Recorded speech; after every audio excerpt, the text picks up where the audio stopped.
to me, well, you've got a Germanic claim and you've made this Germanic claim. No, I did not make a Germanic claim. The Ministry of Culture put out the advertisement. I'm going to go through the timeline now. I'm going to go through the whole timeline of events.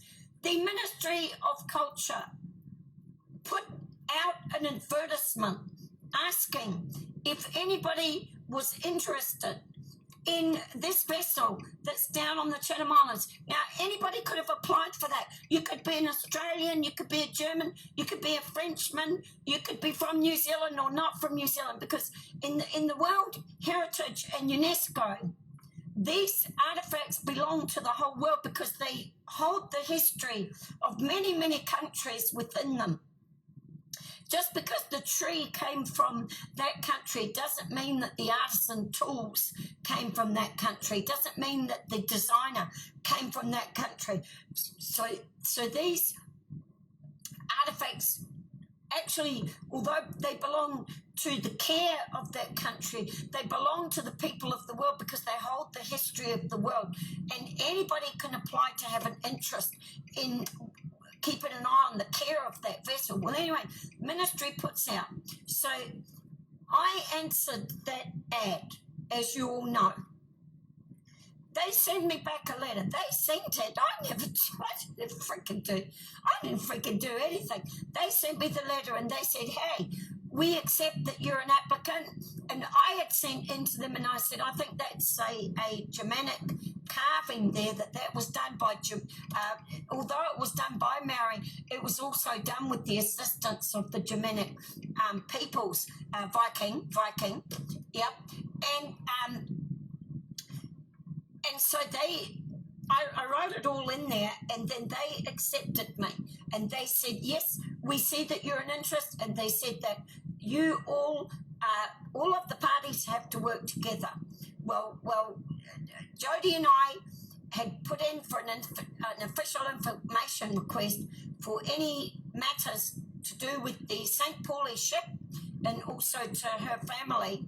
We had a couple of different interests going on there. Soon as that on the 5th of June or one of those dates, we got that letter back on the 5th saying that yes, the Maori Land Court does hold information on the St. Pauli, the German St. Pauli ship, that they do not release to the public. So they don't release it. We're not allowed to have that information. And of the St. Pauli ship, which is Germanic, went to Nelson. Well, that was diverted from the Chatham Islands. The Chatham Islands was annexed nefariously. Nobody's ever recognised that the annexation of the Chatham Islands is valid. It's never been brought to the court before, so it's not really recognised as being valid. I'll tell you that much. So